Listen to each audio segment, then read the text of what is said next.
कि हे मेरे मुर्शिद कामिल, हे मेरे रहबर, तेरे प्यार तेरे मोहब्बत की छत्र छाया में वो तमाम कुछ पाया है जिसकी कल्पना नहीं हो सकती। इस संसार में ठोकरें खाते निठल्ले लोगों को तेरे रहमो करम ने वो ओहदा दिया जिसकी तुलना किसी से नहीं हो सकती। हे मेरे रहबर साईं, 100 1000 लाख नहीं, करोड़ों घरों में आपने राम नाम की वो ज्योत जलाई जिससे नरक में जीवन स्वर्ग से जन्नत से बढ़ के आपने बना डाला। ऋण चुकाया नहीं जा सकता मां बाप का। मां बाप का ऋण चुकाना हो तो मां बाप की सेवा हो और ऐसा काम करे इंसान कि उसके नाम से मां बाप की पहचान हो तो ऋण चुकाया जाता है। कि धन्य है वो मां, धन्य है वो बाप जिसकी ऐसी औलाद। तो ऋण काफी हद तक चुकता हो जाता है और इंसान उस नेकी के भलाई के कार्य को लगातार करता चला जाए तो मां बाप का ऋण पूर्णतः उतर पाता है। पर गुरु मुर्शिद कामिल का ऋण उतारना तो दूर सोचा भी नहीं जा सकता। जो मौत को जिंदगी में तब्दील कर दे, क्या ऋण चुकाओगे बताओ? जो पहाड़ जैसे भयानक कर्मों को कंकर में बदल डाले, क्या ऋण चुकाओगे? क्या है आपके पास? आपकी जान से बेशकीमती तोहफा क्या रखते हैं आप अपने पास? पर मन जालिम है, ऐसे मूड बना देता है लोगों को, इतना अहंकारी बना देता है, इतना घमंडी कि वो अपनी बेड़ी में बट्टे डाल डाल के सब कुछ खत्म कर लेते हैं। वरना सतगुरु मौला का ऋण नहीं चुकाया जा सकता। ऐसे ऐसे लोग जिन्होंने आके कहा कि भाई सतगुरु का, अल्लाह का, राम का मैं देन नहीं दे सकता। एक जगह नहीं, 2 जगह नहीं, कितनी जगह मेरे परिवार की जान बचाई, बेइंतहा खुशियां बख्शी। क्या चेहरे पे तब श्रद्धा, भावना, क्यों तौबा। हे मेरे मौला, हे मेरे सतगुरु, तूने कमाल कर डाला। नरक जैसी जिंदगी को जन्नत सचखंड से बढ़ के बना डाला। क्या परोपकार गाऊं, कैसे सुनाऊं और कैसे ऋण उतारूं? और जब मन का हथौड़ा पड़ता है, मन और काल के जाल में जीव फंस जाता है, तो ऐसे लोगों को भी निंदा करते, मन के हाथों मजबूर गधे की तरह दुलतियां झाड़ते देखा है। चाहे बाद में उनके लिए जिंदगी नरक हो, परिवार का बुरा हाल हो, कोई लेना देना नहीं। क्योंकि जब मन अपनी आई पे आता है तो मैं का मतलब मैं और न का मतलब नहीं मानूंगा। मन का मतलब ही ये है कि कोई भी अल्लाह, वाहिगुरु, राम, गॉड, खुदा, रब की चर्चा संत करेंगे, समझाएंगे कोई भी बात, मैं नहीं मानूंगा। इसी का नाम मन है। तो इंसान जब मन के हाथों मजबूर हो जाता है, वो अपने आप को शूरवीर, बहादुर, योद्धा, पता नहीं क्या क्या समझने लगता है। मैं ये कर दूं, मैं वो कर दूं, मैं फलां कर दूं। बड़ी बड़ी डींगे हाँकता है, बड़े बड़े सब्ज बाग दिखाता है, पता नहीं और क्या क्या बुलवाता है। और इंसान घमंड में चूर रहता है, अहंकार में, खुदी में। कभी चैन से जीने नहीं देता मन। दुनिया को दिखाता है वो घमंडी, अहंकारी, मैं ये, मैं वो, मेरा स्टैंड पक्का, मैं नहीं हिलूंगा। और अंदर ही अंदर दुखी, टूटा हुआ, बुरा हाल। इंसान का चेहरा चुगली खा जाता है। साइन बोर्ड होता है चेहरा, वहां सब कुछ लिखा आ जाता है। तो सतगुरु मौला से प्यार करो, अल्लाह वाहिगुरु राम से प्यार हो जाएगा। क्योंकि पीर फकीर से कोई प्यार करता है तो फकीर को किसी से कोई गर्ज नहीं होती। उनका हर कर्म दूसरे को सुख देने के लिए होता है, दूसरे को फायदा पहुंचाने के लिए होता है। वो अपनी खुशी के लिए या अपने आप में लज्जत या आनंद के लिए नहीं, क्योंकि वो तो परमानंद में हर समय डूबे रहते हैं। जिनका अल्लाह मालिक से प्यार होता है वही संत होता है। जिन्हें कण कण जर्रे जर्रे में अल्लाह मालिक का दीदार होता है वही सच्चा सदगुरु संत हुआ करता है। तो उनको दुनियावी चीजों से नहीं, पर दुनिया में रहने वाले लोगों से, उनके जन्मों जन्मों की तड़फती हुई रूहों से बहुत वास्ता होता है। जैसी जन्मों जन्मों के पीछे की तड़फ होती है वैसा प्यार आत्मा को मिल जाया करता है। तो भाई, जिसको मालिक का प्यार मिलता है फिर वो यही कहता है कि मेरे सदगुरु, एक पल की जुदाई, जुदाई से मतलब मरना नहीं होता, जुदाई से मतलब दूरी, कि ऐसा पल, रूहानियत में जुदाई कहते हैं ऐसा पल जिसमें अपने सदगुरु की दीदार ना हो, वो जुदाई होती है। कि हे मेरे मौला, ऐसी जुदाई कभी ना आए, एक पल भी ना आए, वरना मेरा हश्र होगा जैसे मछली बिना पानी के तड़फती है वैसे मैं व्याकुल हो जाऊंगा। वास्तव में ऐसा हो जाए, हो ही नहीं सकता मालिक दर्शन ना दे, दीदार ना हो उस परवरदिगार के। बड़े बड़े साइंटिस्ट नासा साइंस केंद्र से, हॉलैंड से, अलग अलग जगहों से बड़े बड़े डॉक्टर आए, हमसे चर्चा की, साइंस को बड़ा बताया। पर साइंस तो कल बनी है। हमारे वेदों में लिखा है सैकड़ों चंद्रमा, सैकड़ों सूर्य, नक्षत्र, ग्रह, कीटाणु, जीवाणु, सब कुछ लिखा हुआ है। और साइंस ने बैक्टीरिया, वायरस की खोज की है 1850 और 90 में। और वेद कब लिखे हुए हैं? तब का उसमें लिखा। बताओ, धर्म बढ़ा के विज्ञान ऐसे ही फन्ने का बने रहते, चंद किताबें पढ़ गए, मैं नास्तिक हूं, मैं भगवान को नहीं मानता। तूने क्या देखा है भगवान का जो नहीं मानता? क्या भगवान के लिए रिसर्च किया है? जो डिग्रियां हासिल की हैं, जो तूने तालीम हासिल की है, उसके लिए कितने साल लगाए? कम से कम जिंदगी के 20-25 साल। क्या भगवान के लिए 25 साल लगाए? अगर नहीं लगाए तो नास्तिक कैसे बन गया? रिसर्च कर, समय दे, फिर देख भगवान है कि नहीं है। बैठे बैठे चंद किताबें पढ़ के फूला नहीं समाता। अरे ये किताबें भी आदमी ने लिखी हैं, भगवान ने नहीं। और भगवान ने जो कुछ बताया है, साइंस फेल है, 0% है साइंस धर्म के सामने। धर्मों ने बताया था आदि मानव शाकाहारी था। हमसे बहुत बार बहस हुई है साइंटिस्टों की, बहुत साइंसदान आए, नहीं गुरुजी आदि मानव तो मांसाहारी थे। हमने कहा हमारे धर्म कहते शाकाहारी थे, तो इसका मतलब शाकाहारी ही थे। और आज नासा साइंस केंद्र, दुनिया की में विज्ञान का सबसे बड़ा केंद्र, कह रहा है, और बड़े बड़े साइंटिस्ट कह रहे हैं कि आदि मानव शाकाहारी थे। थूक के चाट लिया। जो कहते थे साइंटिस्ट कि भाई पहले तो मांसाहारी थे, अब क्यों कह रहे हैं शाकाहारी थे? नई रिसर्च आई है, नई खोज हुई है। तो इसका मतलब ये लिखा करो ना बच्चों को पढ़ाते समय, हमारी खोज अधूरी है। चैप्टर में ये लिखा करो। हम सब ने पढ़ा, आप में बहुत लोगों ने पढ़ा कि आदमी का पूर्वज बंदर है, फिर थूक के चाट लिया। अब कह रहे नहीं, आदमी का कोई और है। फिर कहते नहीं, उन दोनों का ही कोई तीसरा है, अभी मिला नहीं है। वो तीसरा कौन है? एटम छोटा, परमाणु छोटा, और छोटे से छोटा निकलता आ रहा है, फिर थूक के चाट लिया। नहीं, अभी और छोटा हो सकता है। बताओ क्या विज्ञान का है मुंह सिर? कोई है सिर पैर? जब मर्जी मुकर जाते हैं, जब मर्जी लिख देते हैं। तो हम ये नहीं कहते विज्ञान कुछ देती नहीं, बहुत कुछ विज्ञान से बना है, पर आदमी धर्म से बना है, इस काबिल कि विज्ञान में रिसर्च कर सके। बोलना ना आता तो क्या रिसर्च करता? पहनना ना आता, रहना ना आता, जीवन यापन करना ना आता तो क्या रिसर्च कर लेता? ये धर्मों में लिखा है कि ये सब कुछ बोलना, आवाज जो आज आप बोल रहे हैं, जो पहनना सीखा, बॉडी कैसे आत्मरक्षा करनी है, कैसे इसको संभालना है, ये हमें सिखाया हमारे धर्मों ने आद काल से। अगर ये ना सीखा होता, पढ़ाई तो दूर, रिसर्च तो दूर, आप नंगे घूम रहे होते और इतने इतने बाढ़ होते चारों तरफ। ये धर्मों ने सिखाया है, साइंस ने नहीं, विज्ञान ने नहीं। नेचर क्या है? धर्म। क्योंकि भगवान को मानता है धर्म।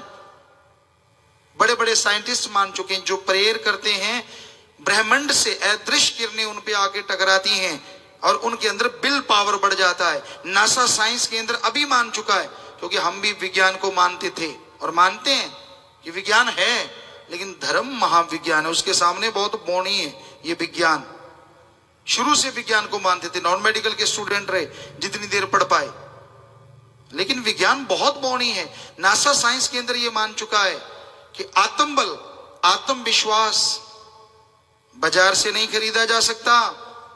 मेडिटेशन करो। उनसे पूछा क्या मेडिटेशन? एक शब्द लो, ध्यान में बैठो घंटा डेढ़ घंटा। कौन सा शब्द? उनके मुंह से निकला जैसे ओम हरि अल्लाह गॉड। तो विज्ञान भी इनडायरेक्ट मान रही है सुप्रीम पावर एक दिन शरेआम मानेगी। मुर्दे 2 दिन मुर्दे रहते हैं। कोई यहां डॉक्टर बैठा है जो कहता है मैं नास्तिक हूं, भगवान को नहीं मानता, हमें साबित करे। उसके माइंड में भी जान नहीं, उसके हार्ट में भी किधर भी जान नहीं, पूरी बॉडी डेड है, 100% डेड।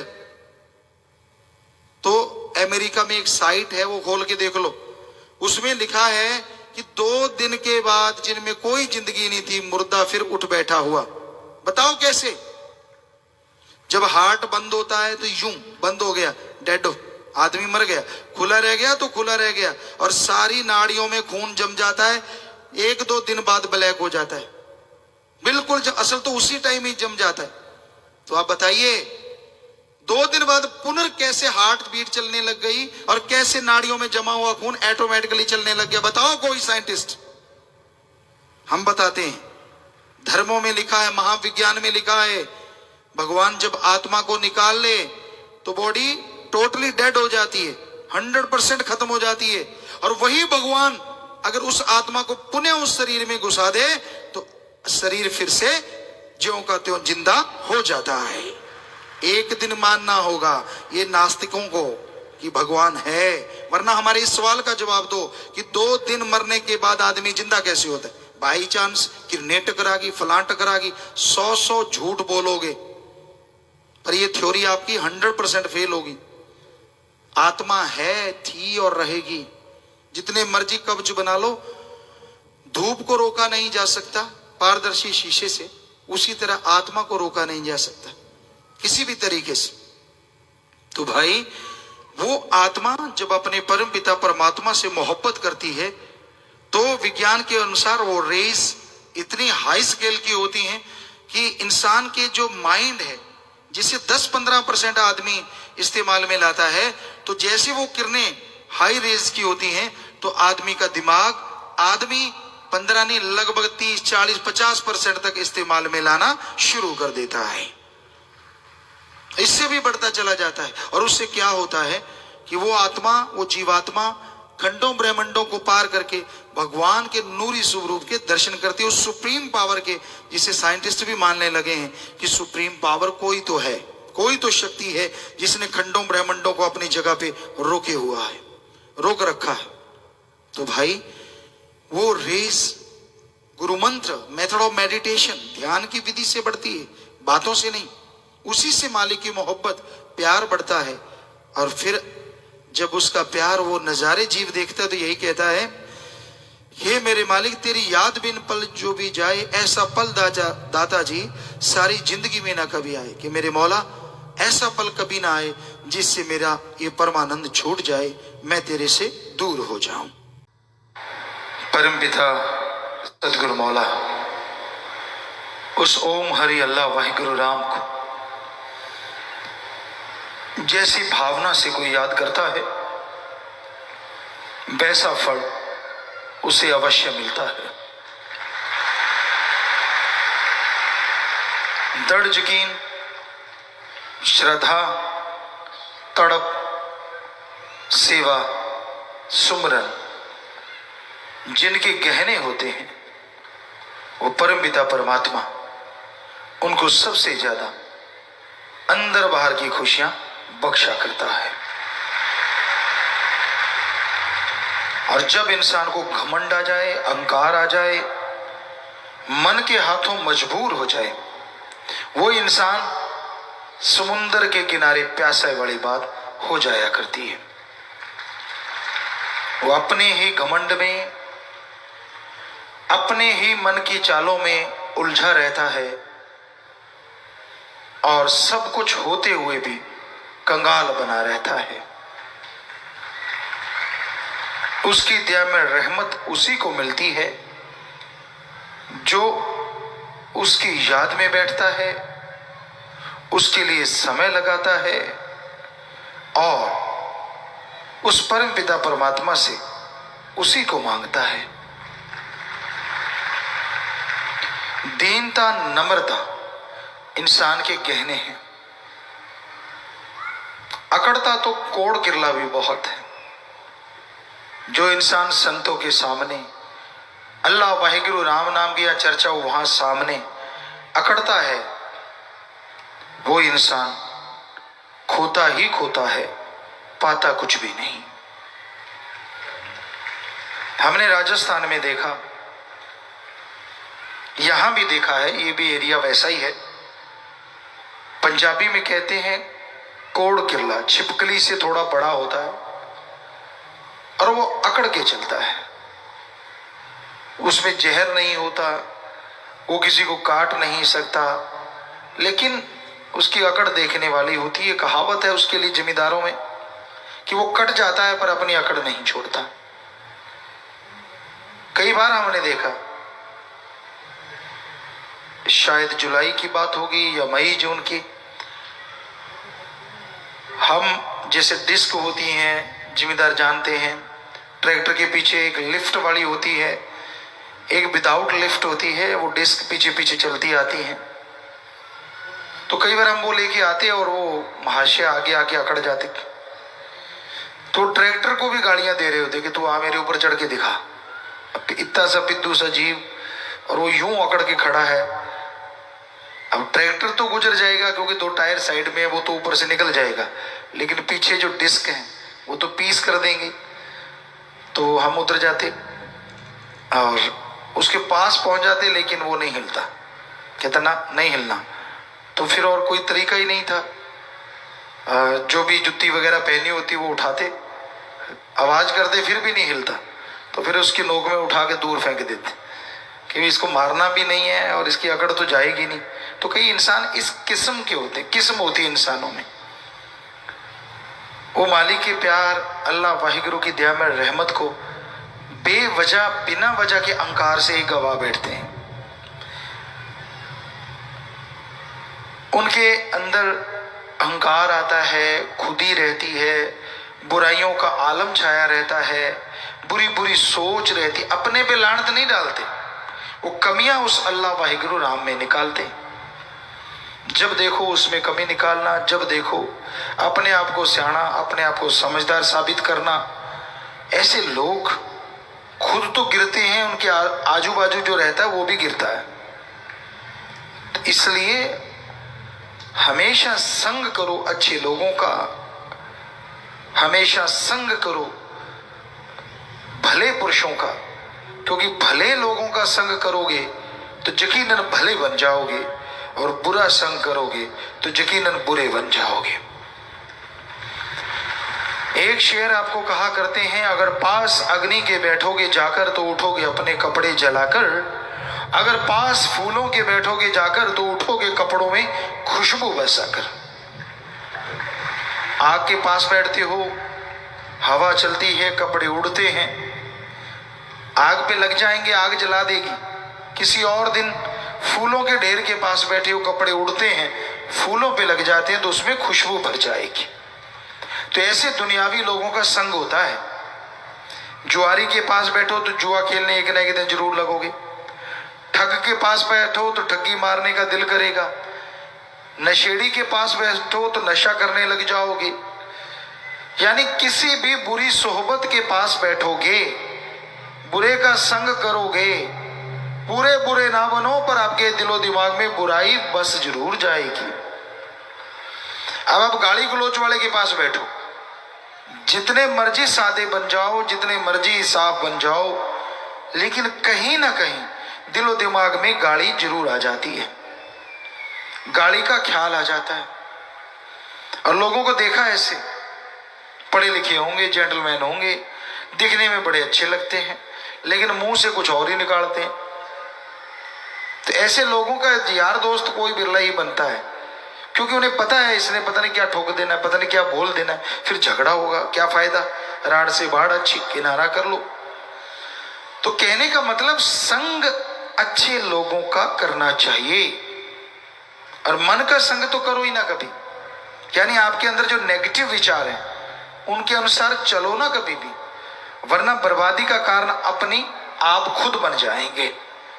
तो इसलिए भले का संग करो, भले की सोहबत करो, और हर किसी के लिए प्यार मोहब्बत की भावना रखो, ताकि मालिक की दया में रहमत से अंदर बाहर से माला माल जरूर बन जाओ।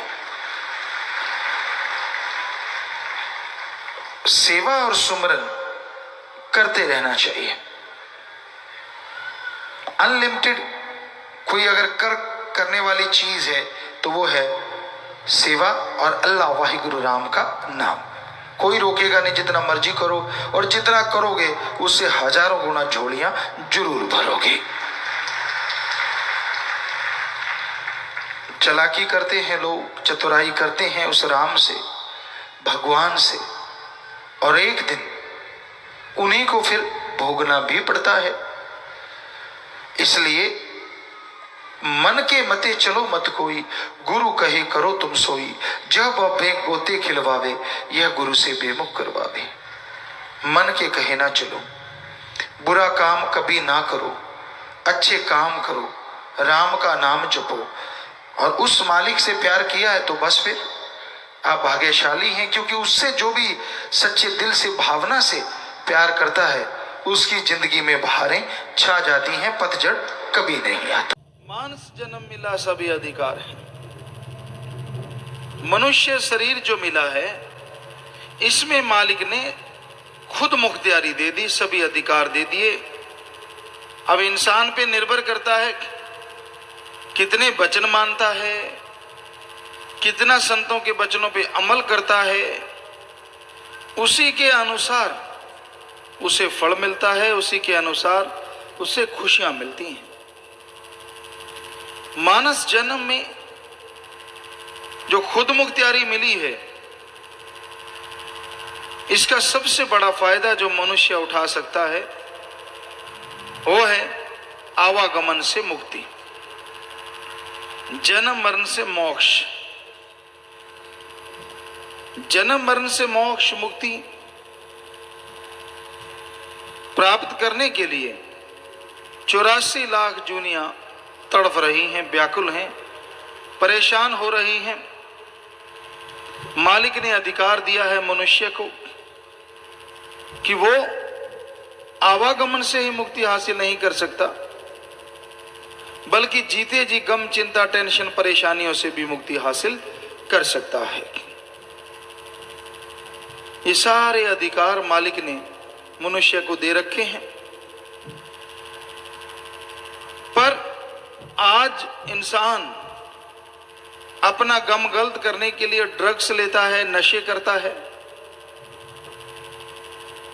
सुख शांति हासिल करने के लिए रुपए पैसे का सहारा लेता है, जिसके लिए ठगी, बेईमानी, भ्रष्टाचार करता है। यानी चाह तो वही है, राह गलत है।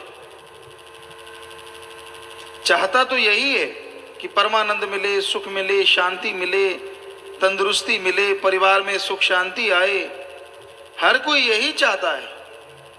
लेकिन इस चाहत को पूरी करने के लिए रास्ता भटक गया है आज का इंसान, क्योंकि ठगी, बेईमानी, भ्रष्टाचार करने से, दौलत के आ जाने से सुख सुविधा तो मिलती है, पर आत्मिक शांति नहीं मिलती, परमानंद की प्राप्ति नहीं होती, भयानक से भयानक कर्म आने वाले नहीं कटते, वो भोगने पड़ते हैं। उल्टा ठगी, बेईमानी, पाप, जुल्म करने से कर्मों का बोझ और भारी हो जाता है। इंसान जितना मर्जी चतुर बने, जितना मर्जी चालाक बने, पर कर्मों का भुगतान तो करना ही पड़ता है। इसलिए बुरा कर्म ना करो, गलत कर्म ना करो, अच्छे कर्मों की तरफ ध्यान दो। अच्छे कर्मों में सबका भला सोचो, सबका भला करो और मालिक से सबका भला मांगो। परमार्थ जरूरी है। हम ये नहीं कहते कि स्वार्थ नहीं करना। शरीर है, शरीर से संबंधित बाल बच्चे परिवार है, उनके लिए कमाना तो होगा, पर किसी का हक मार के कभी ना खाओ, क्योंकि अगर हक मार के खाते हो तो वो आपके लिए जहर बन जाएगा। सुख आने के बजाय घर में दुख, बेचैनी, परेशानी, अशांति फैलेगी। इसलिए मेहनत, कड़ा परिश्रम, हक हलाल की रोजी रोटी खाना सीखो। जितना हो सके मेहनत करो, हक हलाल कड़ा परिश्रम करो, ताकि घर में जो पैसा आए, घर में जो कमाई आए, उसे जो भी खाए उसके अंदर शांति रहे, चैन रहे, ठंडक रहे, वो लड़ाई झगड़ा ना करे। आज घोर कलयुग का समय है। लोग बेवजह लड़ना शुरू हो जाते हैं, बेवजह लड़ाई कर लेते हैं, क्योंकि इतने गर्म हैं, इतने आग बबूला रहते हैं। कोई छेड़े तो सही, यूं लगता है जैसे आग पे पेट्रोल डाल दिया हो।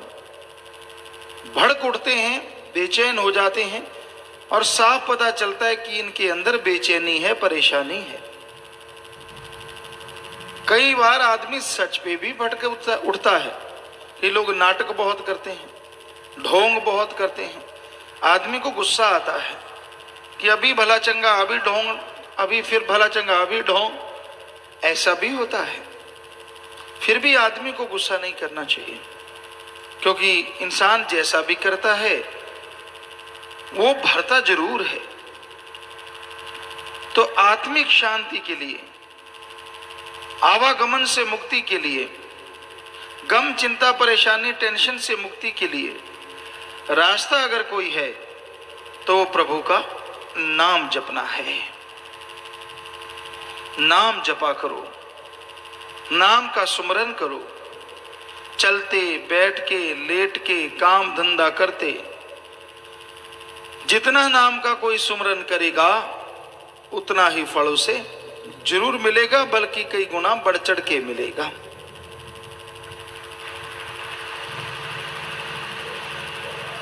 काल की शक्तियां जोरों पे हैं। दयाल की तरफ ध्यान काल आने नहीं देता। एक बात में उलझाता है आदमी, उससे बचे तो दूसरी में उलझा देता है, उससे बचे तो तीसरी में उलझा देता है। आदमी उलझता रहता है, परेशान रहता है। मालिक की तरफ तो काल और मन जाने ही नहीं देते। काल के एजेंट है मन माया, काम, वासना, क्रोध, लोभ, मोह, अहंकार। ये किसी न किसी बात पे इंसान को भरमाते रहते हैं, भटकाते रहते हैं, गुमराह करते रहते हैं, और इंसान इनके पीछे लग के गुमराह होता रहता है। कभी काम वासना की आंधी पे सवार होता है तो ऐसे दलदल में गिरता है, निकलने का नाम नहीं लेता। क्षणिक आनंद के लिए परमानंद को भूल जाता है। क्षणिक आनंद के लिए हर तरह का दगा कमाने को तैयार हो जाता है। कत्लोगार तो मच जाती है, लड़ाई झगड़े हो जाते हैं, इंसान इंसान का बैरी बन जाता है। क्रोध ये भी एक क्षण आता है और उस क्षण में कितना कुछ बर्बाद कर दे कहा नहीं जा सकता। भाई भाई को, बाप बेटे को, बेटा बाप को पता नहीं कब मार दे या चोट पहुंचा दे, कुछ पता नहीं, क्योंकि गुस्सा, क्रोध है ही ऐसा। जब पारा ठंडा होता है बाद में तो चाहे पछताता रहे कि हाय हाय मैंने ऐसा क्यों किया, पर जब गुस्सा आया, जब क्रोध आया, तब तो आदमी को अंधा बना दिया। कोई सोच ही ना रही, कोई समझ ना रही। इसी तरह मोह ममता में लोग अंधे हो जाते हैं। अपनों के अलावा कोई दूसरा नजर नहीं आता। अपनों में चाहे कितने भी अवगुण हो वो नजर नहीं आते, दूसरों के गुण भी अवगुण नजर आते हैं। तो कभी भी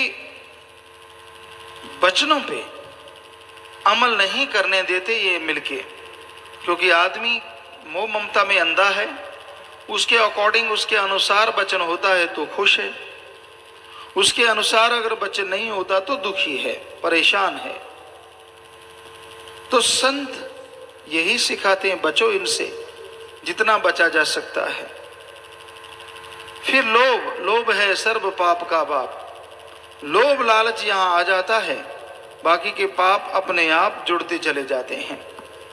इसलिए लोभ लालच बुराई की जड़ है, इससे बच के रहो। इंसान फिर अहंकार में डूबता है, किसी को ऊंचे धर्म का, ऊंची जात का, पैसे का, किसी को अपनी अकल का कि मैं बड़ा समझदार हूं,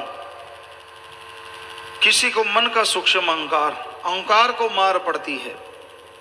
तो ये पांचों सातों मिलके जीव को चक्कर गिन्नी बना के रखते हैं, कभी मालिक के वचनों पे विश्वास नहीं आने देते, वो वचन जो संत सुनाते हैं। उल्टा तकरार करता है, वचनों की काट करता है, वचनों का गलत अर्थ निकालता है, क्यों किंतु परंतु चुगली निंदा।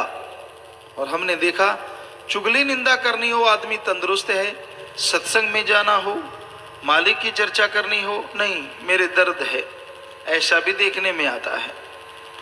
जरा सी बीमारी पहाड़ बन जाती है, मन कहते ना भाई तुझे बुखार है, नजला जुकाम है, आज नहीं जाना, हालांकि जरा सी छींक आई होती है, कहते ना सत्संग में जाएगा, बीमार है, परेशानी होगी।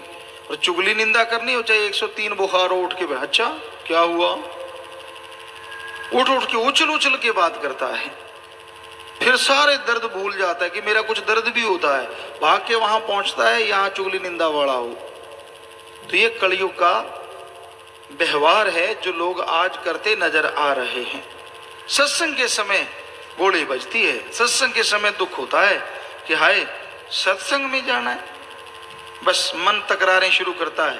तभी तो आपको भाग्यशाली कहते हैं जो सत्संग में चल के आते हो, चाहे किसी भी रूप में आए हो, बहुत ही भाग्यशाली हो, भगवान की कृपा है, खुद मुख्तियारी का फायदा उठाया और भाग्यशाली हो। नहीं हो तो सत्संग सुन के अमल करके बन जाओगे। तो सत्संग में आना कोई मामूली बात नहीं है। मन रोकता है, मनमते लोग रोकते हैं, और इंसान मन के हाथों तो मजबूर है ही है। तो सत्संग सुनना जरूरी है, सत्संग पे आना जरूरी है। सत्संग सुन के जो अमल करते हैं वही मालिक की कृपा दृष्टि को हासिल करते हैं। जो सत्संग सुन के अमल नहीं करते वो खाली रह जाते हैं। सारी उम्र चाहे सत्संग सुनते रहो, सत्संग में संत एक बात जरूर कहते, नाम जपो। बताओ आपने इस पे कितना अमल कर रखा है? क्या घंटा सुबह शाम या आधा घंटा सुबह शाम सुमन करते हो? करते हो तो कर्म कट जाएंगे, भयानक कर्मों से बच जाओगे। नहीं करते तो बताओ कितना अमल करते हो? सारा दिन खुराटा सुमरन, सारी रात खुराटा सुमरन, चुगली निंदा सुमरन, यही चलता रहता है। जिसको देखा यार फलां आ रहा है, अच्छा इस किस्म की चुगली चलेगी, अब फलां आ गया तो इस किस्म की चलेगी। चुगली की भी अलग अलग किस्में हैं। तो इंसान हर टाइम ढूंढता रहता है, यार दोस्त मिले, सुना क्या हाल चाल है, बस थोड़ा पूछा, फिर हो गए शुरू, फलां ऐसा है, फलां की बहू ऐसी, फलां की बेटी, फलां का। अरे खुद की निगाह मार ले, तेरा अच्छा है तो बढ़िया है, कौन कैसा है तूने क्या लेना है? फलां ठग है, फलां बेईमान है, फलां परेशान है, तू नहीं है तो भगवान की कृपा मान। अगर तू भी है तो फिर दूसरों के क्या गा रहा है, खुद की भी गाया कर। तो आज के युग में इंसान दूसरों की तरफ ध्यान नहीं देता कि उनमें गुण है, बल्कि अपने गुणों का बखान करके खुश होता है। जिससे मर्जी पूछवा लो, वो अपनी बात सुना के इतना खुश होता है, मैंने ये किया, मैंने वो किया, मैंने फला किया, मैंने धिंकड़ किया। कभी नहीं कहता कि मैंने बुरा किया, मैंने गलत किया, कभी ध्यान में ही नहीं आता। तो भाई गुण दूसरों में देखो, अवगुण खुद में देखो। जो खुद में देखा जाता है वो निकल जाता है, तो खुद में अवगुण देखो, वो निकल जाएंगे। दूसरों में गुण देखो, वो ग्रहण हो जाएंगे, तो आप गुणवान बन जाओगे। समाज में, मालिक की दरगाह में आपको बेइंतहा खुशियां मिलेंगी। इस घोर कलयुग में दोगले लोग बहुत हैं, दोगलापन बढ़ता जा रहा है। दिखने में कुछ और हैं, करने में कुछ और हैं, बोलते कुछ और हैं, करते कुछ और हैं। आज के घोर कलयुग में ऐसा दौर है। तो भाई इस तरह तो मनुष्य जन्म को बर्बाद करना है। चुगली निंदा करी, दूसरों की बुराइयां गाई, काम वासना क्रोध लोभ मोह अहंकार मन माया में उलझे रहे, इस तरह तो जीवन बर्बाद हो रहा। ये अलग बात है, आपको टाइम गुजरते का पता नहीं चलता। समय गुजर रहा है निरंतर, वो किसी के लिए नहीं रुकता, जा रहा है। पता तब चलता है जब समय हाथ से निकल जाता है। आयु बीती जात है, हर से कियो न हेत, फिर पछताए होत क्या, जब चिड़िया चुग गई खेत। राजस्थान साइड में बाजरे की खेती बहुत हुआ करती पुराने टाइम में, आजकल भी है। तो उसमें बूर आता, ताने आते, लोग उस समझदार उसी समय वहां पे इंतजामात कर लेते, रखवाली करते, शोर शराबा करते, पटाखे बजाते, ताकि कोई भी चिड़िया, कोई भी पक्षी उन दानों को खा ना जाए। कई आलसी होते, बूर आया है, अभी तो दाने कच्चे हैं, पकेंगे देखेंगे। तो जब तक दाने पकते तब तक आधे से ज्यादा चिड़िया चुग के ले जाती, कई बार ज्यादा ही चुग जाती। फिर रोने पछताने से क्या बनने वाला है। तो उसी तरह उम्र बीत रही है, आयु गुजर रही है, इसमें कीमती श्वास जा रहे हैं। इन श्वासों से मालिक का नाम ले लिया तो संभाल कर ली, और मालिक का नाम नहीं लिया तो काल की ये 7 काम वासना क्रोध लोभ मोह अहंकार मन माया रूपी चिड़िया सारे श्वासों को चुग जाती हैं। आदमी बर्बाद हो जाता है, कमजोर हो जाता है और मालिक से दूर हो जाता है। समय की संभाल करो। मनुष्य शरीर रूपी समय जा रहा है। अरे गुरु पीर फकीर की सुना करो। गुरु संत कभी किसी को बुरा नहीं कहते, बुराई को बुरा और अच्छाई को अच्छा कहते हैं। वो परोपकार करते हैं, कभी किसी को जताते नहीं। पर आदमी को तो गैरत होनी चाहिए कि मेरे पे परोपकार हुआ, मैं अपने अल्लाह वाहिगुरु राम को कभी नहीं भूलूंगा। चंद लोगों की बातों में जो आ जाते हैं, उनकी निंदा चुगली में जो आ जाते हैं, वो इंसान नहीं, असल में उनके माँ बाप ने उनको जन्म देके ही गुनाह किया होता है। क्योंकि वो माँ धन्य है, बेपरवाह जी फरमाते हैं, जिसके बच्चे नाम जपते हैं, सेवा करते हैं, वो धन्य धन्य है। और जिसके बच्चे निंदा चुगली और मालिक का नाम नहीं जपते, निंदा चुगली में लगे रहते हैं, उस माँ के बेपरवाह साईं जी कहा करते, हमारी जुबान साथ नहीं देती कि बहुत ही बुरा हो। माँ को दोष क्यों दिया जाता है? क्योंकि माँ के गर्भ में जब बच्चा होता है, अगर वो राम नाम जपे, सत्संग सुने, तो उस बच्चे पे असर अच्छा होगा और वो अच्छा नेक इंसान जरूर बनेगा। तो भाई सोहबत का भी असर होता है, जैसी संग वैसा रंग। गलत लोगों का संग आदमी अच्छे भले को गलत बना देता है। सारे पर उपकार जो मालिक अल्लाह राम ने किए होते उनको बाई चांस बना देता, वैसे हो गया, ये तो यूं ही हो गया, सब कुछ भुला देता है। तो आज घोर कलयुग में सत्संगियों पे भी लोग ऐसा ही कर रहे हैं। बहुत बातें सुनने को मिलती हैं कि सत्संगी को पटाना है, आ भाई बोल भाई तुझे क्या चाहिए, हम तुझे देंगे, राम नाम छोड़ दे, क्या लेना है अल्लाह मालिक से। तो कई बार आदमी का मन भटक जाता है कि हाँ भाई काम करवा लो, अपने तो काम करवाना है, क्या लेना है। भूल जाता है कि यहाँ थोड़ा बहुत काम वो कर देंगे अपना उल्लू सीधा करने के लिए। और कोई आप उनके मासी के बेटे नहीं हैं, चचेरे भाई नहीं हैं, सगे भाई नहीं हैं जो आपका काम कर रहे हैं। काम के बदले उन्होंने आपसे अपना उल्लू सीधा करवाना है। उनको अपनी गरज है, इसलिए वो आपका काम करवा करवा के दे रहे हैं और आपको अल्लाह वाहिगुरु राम नाम की तरफ से उखाड़ रहे हैं। तो आप उनकी बातों में ना आओ, उनकी चर्चाओं में ना आओ। बड़ी हैरानीजनक बातें सुनाते हैं, बड़ी तू तो फला है, तू बड़ा है, बोल तुझे क्या चाहिए, हम तेरे लिए तैयार हैं।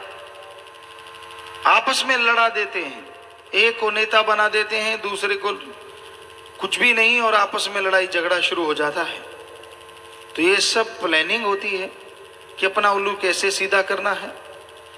आज घोर कलयुग में झूठ का बोलबाला है, पर यह नहीं कि सच कभी झुक जाएगा या सच कभी झूठ हो जाएगा, ऐसा नहीं। सच सच रहता है, उसको हमेशा मालिक का रहमो करम बरसता रहता है। क्या पता होता है कि उस तरह से चलने से सच ने किस बुलंदी पे पहुंचना होता है।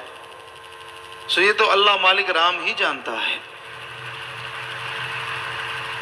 पर सच को घेरने के लिए निंदक या जिनको सच से डर लगता है वो कोई कोर कमी नहीं छोड़ते। तो भाई ये घोर कलयुग का समय है। यहाँ आप देखी सुनी बात को कोई झूठ समझ सकते हैं, पर संत पीर फकीर कहते हैं वो 100% सच कहते हैं। और दुनिया में बात करके, सुना के, दिखा के भी वो सब कुछ झूठा हो सकता है, क्योंकि सब माया के यार हैं। माया के लिए लोग चलते हैं। कोई कोई है माँ का लाल जिसके अंदर अच्छाई है, नेकी है, जो भ्रष्टाचार से बचा हुआ है।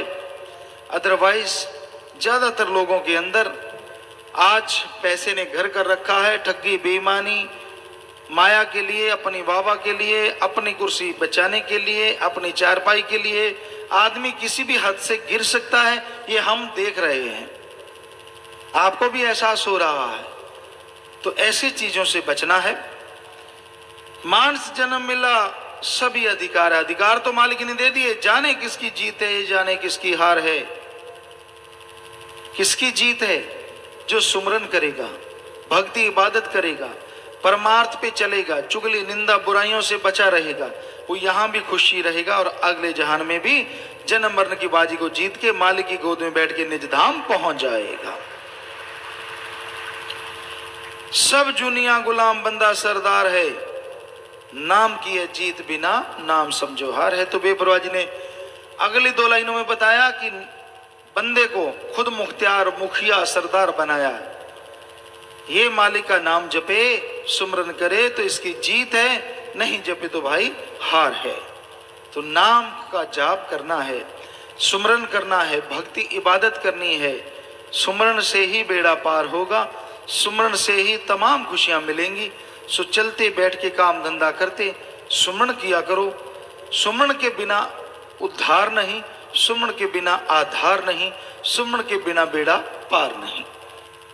मानस जन्म मिला, खाओ पियो ऐश उड़ाओ, ये जग मीठा अगला किसने देखा है, इत्यादि इत्यादि भावनाएं बना के लोग सारे जन्म को ही काल के जुए में हरा देते हैं। खाना पीना तो पशुओं का काम भी है, खाते पीते बाहर जाना, फिर से खाना पीना, बाल बच्चे पैदा करना, घर बनाना, ये तो पशुओं का भी काम है।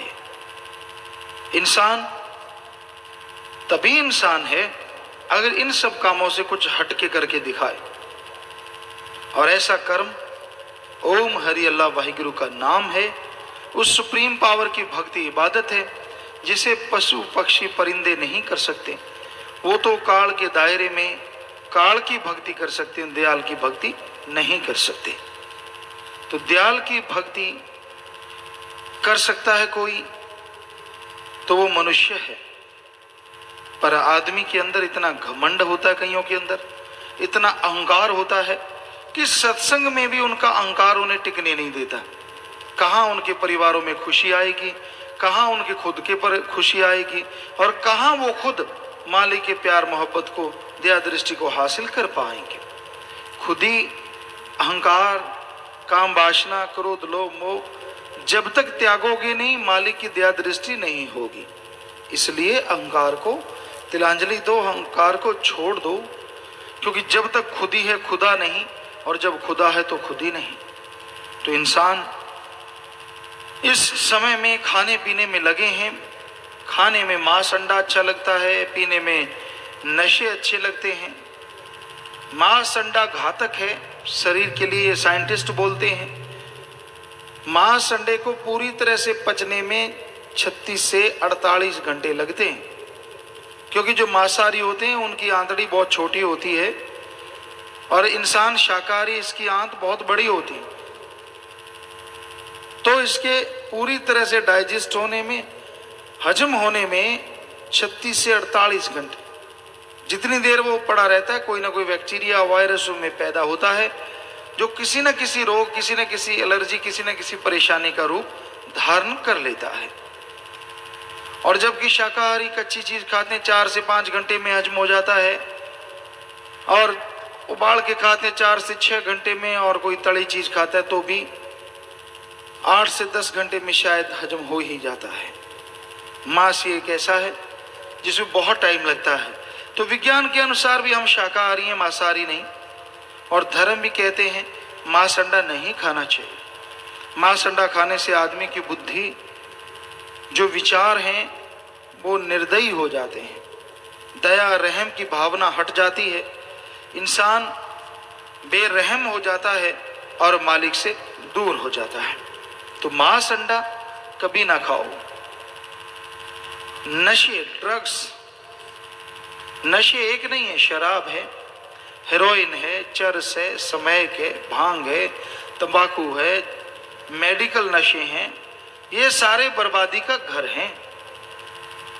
आदमी नशा करता है, सोचता है गम गलत होगा, और कई बार उल्टा भी हो जाता है। नशा करने से नींद नहीं आती, गम चिंता और बढ़ जाती है, परेशानियां और बढ़ जाती हैं, और इंसान दुखी रहने लगता है, परेशान रहने लगता है। इसलिए नशा ना करो। नशा नरक में ले जाता है, बुरा हाल कर देता है। नशा करने से इंसान इंसानियत के रास्ते से भटक जाता है। नशा इंसान को शैतान बना देता है। नशे में इंसान बहक जाता है और मालिक से दूर हो जाता है। इसलिए नशा ना करो। किसी धर्म में नशे को जायज नहीं बताया। हर धर्म में कहा है नशा करना गलत है, पाप है, गुनाह है। तो भाई, इनमें पड़ के जो जीवन गुजार लेते हैं वो दुखी रहते हैं, परेशान रहते हैं, गमगीन रहते हैं। जो नशे को अपना साथी बनाते हैं, नशा उनका हाथ नर कंकाल से मिला देता है। वो उनके घर में कंगाली पैदा हो जाती है और वो खुद भी दुखी परेशान हमेशा बने रहते हैं। भूल गया घर और भूल गया काम जी, छोड़कर भलाई देखो लगा बुरे काम जी। छोड़ सरदारी बना माया का गुलाम जी, काल की बगार ढोए भूल गया काम जी। समझे मेरा कुछ न तेरा होता क्यों खवार है। काल ने ऐसा भरमाया, काल ने ऐसा जाल बिछाया कि जीव के होश व हवाश गुम हो गए। कईयों ने काम वासना को ही अपना असली मकसद समझ लिया, और कईयों ने क्रोध लोभ मोह अहंकार में डूब के सारा कुछ भुला दिया। घर भूल गया, परिवार भूल गया। असली परिवार सतगुरु अल्लाह मालिक वो है जो मालिक से जोड़े, जो मालिक के साथ चलाए, जो मालिक का नाम याद करवाए, वही सच्चा परिवार है। भूल गया उसे, अपना निज धाम सचखंड सतलोक अनामी जो असली घर है उसको भी भूल गया। लगा रहा बुराइयों में, लगा रहा विषय विकारों में, लगा रहा बुरे कामों में, खो गया सब कुछ। तो ऐसा इंसान जो इस तरह से सब कुछ भुला देता है वो खज्जल खुआर बहुत होता है। जितना मर्जी सहारा देखता रहे, असली सहारा अल्लाह वाहिगुरु राम का नाम है। जब वो नहीं साथ रहता तो आदमी को चैन की जिंदगी नसीब नहीं होती। इसलिए असली कार्य मालिक का नाम जपना, मालिक के बंदों से बेगर्ज निस्वार्थ भावना से प्यार करना, मालिक से बेइंतहा प्यार करना, और गर्ज के पीछे ना चलना, गर्ज के पीछे ना खोना और बुरे काम ना करना, यही है। जो बुरे काम करते हैं, मालिक से भी प्यार रखते हैं, वो कभी भी पार नहीं उतरते। क्योंकि अगर बुरे कर्मों में लिप्त है इंसान, कहाँ से मालिक का प्यार मिलेगा, कहाँ से मालिक की खुशियाँ मिलेंगी। आवारा गर्दी में तो आवारगी मिलती है, मालिक का प्यार या खुशियाँ नहीं मिलती। इसलिए इंसान को आवारगी छोड़नी चाहिए, आवारागर्दी छोड़नी चाहिए, बुराइयां छोड़नी चाहिए। सिर्फ अपना एम, अपना लक्ष्य मालिक की तरफ रखना चाहिए। भीलनी ने सारी उम्र लगा दी थी, बचपन से लेके जवानी और बुढ़ापा, आखिर में जाके दर्शन हुए। आज तो मालिक इतना इंतजार भी नहीं करवाता। जरा भीलनी की तरह चल के तो देखो, एक निशाना बना के तो देखो। भीलनी को टोकने वाले बहुत मिले थे, क्या फायदा, बूढ़ी हो गई, जवानी चली गई, रंग रूप चला गया, तेरा राम तो आया ही नहीं। इतनी खूबसूरत थी वो, बेहद। पहले लोगों ने उसे छेड़ना चाहा तो उसने, अपना तप था, उसके अंदर जोश था कि मैं ऐसी सजा दूंगी, लोग डर जाते थे, कांप जाते थे, नजदीक नहीं आ पाते थे। फिर उसका नाम बांवरी रख दिया, कई किसी ने कुछ रख दिया, किसी ने कुछ रख दिया। छेड़ा करते थे, चिढ़ाया करते थे, लेकिन उसका दृढ़ विश्वास रहा कि नहीं, मोरा राम मोरा है, मुझे जरूर मिलेगा। और आखिर में राम को मजबूर होकर उसकी उस कुटिया में आना ही पड़ा और जूठे बेर खाने ही पड़े।